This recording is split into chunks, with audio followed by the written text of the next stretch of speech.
حالك؟ عم وجعت بطني؟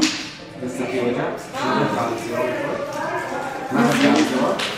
لا هي حالك ارتاحي خلي شوي ترتاح ارتاحي. وصلنا على المستشفى ياسين وخصوتنا الطيارة. مرتين خصوتنا الطيارة. أنا وبنتي نزلنا على الأرض الحمد لله، بس شوي جرحوه هيك شفتها ودرسها انكسر، وجوزي انكسرت اجره، وجارنا انكسرت اجره وشظية، وجيراننا اللي ورانا استشهدوا، بس ضلت الصهر والحماية يمكن توفيت كمان. هن شي 4 أشخاص توفوا، 5 أشخاص توفوا كلهم، ونفس المكان لمين ما الصيحة هافر تعوا خذوا جرحى اجوا اخذوها، نحن دخلنا لجوا ما عرفت معهم. هن اخذوا رجعوا ضربوا في عالم كمدنيين، ورجعوا ضربوا نفس الوقت كمان، قال استشهدوا كلهم.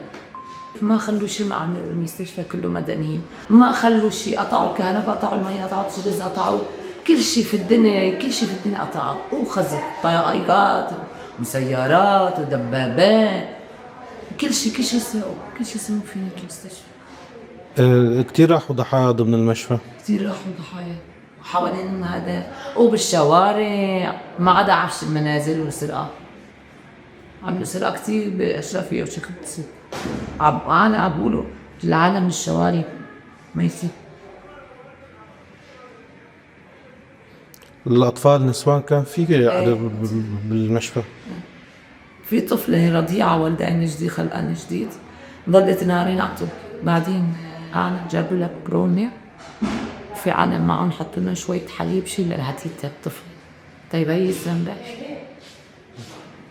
وبعد ما طلعنا مستشفى ياسين مع القافلة، ليش يقولوا لنا ايه يا خنازير يا قصدية، يا خنازير يا قصدية، ما اخذنا شيخ مقصود اشرف، يا خنازير قصدية، عم بيشنتوا فينا.